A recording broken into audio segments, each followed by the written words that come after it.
It is the early morning of December 10th, 1941. Inside 10 Downing Street, London, the room is dark and silent. A telephone suddenly rings beside the bed of Prime Minister Winston Churchill.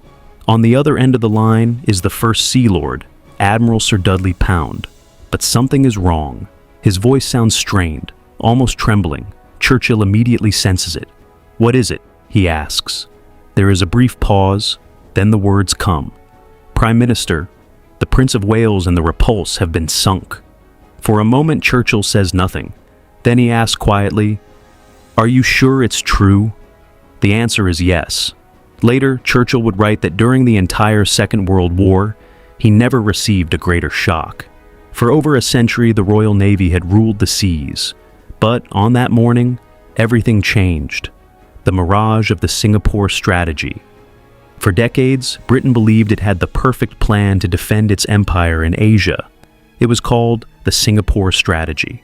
At the southern tip of Malaya, Britain constructed a massive naval fortress.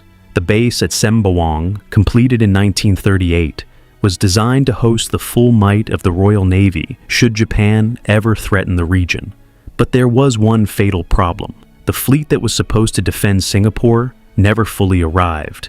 When tensions with Japan escalated in 1941, Britain could spare only a small but prestigious task force, 2 capital ships, the brand new battleship HMS Prince of Wales and the veteran battlecruiser HMS Repulse. Together, they formed Force Z. To Winston Churchill, their presence alone would deter Japan. He called it a vague menace, a powerful signal that Britain was ready to fight. But this strategy relied on something that Force Z did not have: air cover, the men and the machines. The flagship of Force Z was the modern battleship HMS Prince of Wales. Commissioned earlier that same year, she was one of the most powerful warships in the world. She had already fought the German battleship Bismarck in the Atlantic. But she also had problems. Her main gun turrets were known to jam under stress, and many systems had never been fully tested. Alongside her sailed the HMS Repulse, a veteran of World War I, fast and elegant, but thinly armored by modern standards. Commanding the force was Admiral Sir Tom Phillips, brilliant in administration, but with little recent combat experience at sea. Phillips was a believer in battleships. He famously believed that aircraft posed little threat to modern capital ships. But far to the north, Japanese naval aviators had spent months preparing for exactly this mission. The pilots of the 22nd Air Flotilla were specialists. They trained to attack ships at extremely low altitude, sometimes flying only 10 meters above the water before releasing their torpedoes. The fatal flaw. Originally, Force Z was supposed to operate alongside an aircraft carrier, HMS Indomitable. But during training in the Caribbean, the carrier ran aground. Without it, Force Z sailed to Singapore alone. Even so, Admiral Phillips believed speed and surprise could compensate for the lack of air support. Then, on December 8th, Japan launched its invasion of Malaya. Phillips decided to attack the invasion fleet, but his plan quickly began to unravel. Japanese reconnaissance aircraft spotted the British ships. Surprise was lost. Phillips turned back towards Singapore. Then, a message arrived. Japanese forces were reportedly landing at Kuantan. Phillips decided to investigate, but the report was wrong. There was no invasion at Kuantan. And by sailing there, without requesting air cover, Force Z placed itself directly beneath the patrol area of Japanese naval bombers. The trap was set. The first attack. At 11:13 a.m., the first Japanese aircraft appeared. High-level bombers from the Mihoro Air Group descended from the clouds. Their first target was the Repulse. Bombs fell toward the ship. One struck the deck amidships. The explosion shook the vessel violently. But remarkably, the damage was limited. Captain William Tennant immediately began evasive maneuvers. For the next several minutes, Repulse twisted and turned through the water with incredible agility. Again and again, Japanese torpedoes passed harmlessly beside the ship.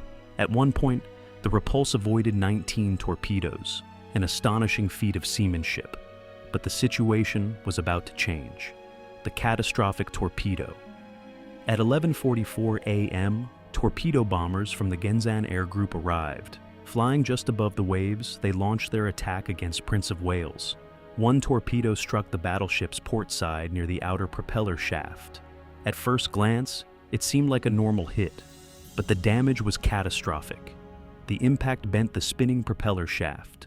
Still rotating at high speed, the twisted steel shaft tore through internal bulkheads like a mechanical saw. Flooding spread rapidly through the engine rooms. Electrical power failed across the ship. Without power, many of the anti-aircraft guns stopped working. The battleship could no longer steer properly.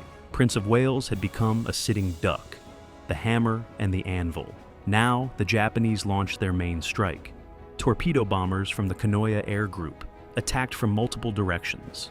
This tactic was known as the hammer and anvil. No matter which way a ship turned to avoid one torpedo, another would strike from the opposite side. The Repulse was the first victim. At 12:22 p.m., multiple torpedoes struck the ship in rapid succession. Flooding spread quickly. Within minutes, the battlecruiser began listing heavily. Captain Tennant waited until the last possible moment. Then he gave the order, abandon ship. At 12:33 p.m., HMS Repulse rolled over and sank. The end of the Prince of Wales. Now the Japanese focused entirely on the crippled flagship. Because the ship was already listing to port, part of her starboard hull had risen out of the water. When the next torpedoes struck, they hit sections of the hull that were not protected by heavy armor.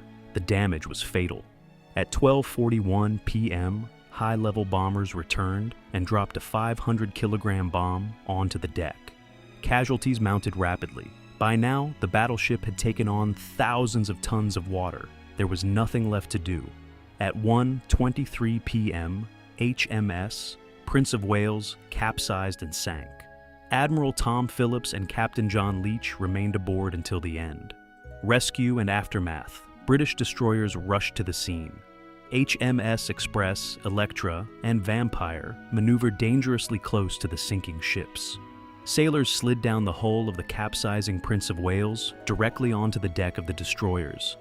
Despite the burning oil and the threat of further attacks, nearly 2,000 men were rescued. The next day, a Japanese pilot named Lieutenant Haruki Iki flew over the battlefield. He dropped 2 wreaths into the sea, one for the Japanese pilots who had died, and one for the British sailors who had fought and fallen. The day the battleship died. For more than 100 years, battleships had ruled the oceans. They were the ultimate symbol of national power. But on December 10th, 1941, that era ended. 2 of Britain's most powerful warships had been destroyed by aircraft alone. From that day forward, no battleship could operate safely without air cover. The age of the aircraft carrier had begun. And in the Pacific, the balance of power had changed forever.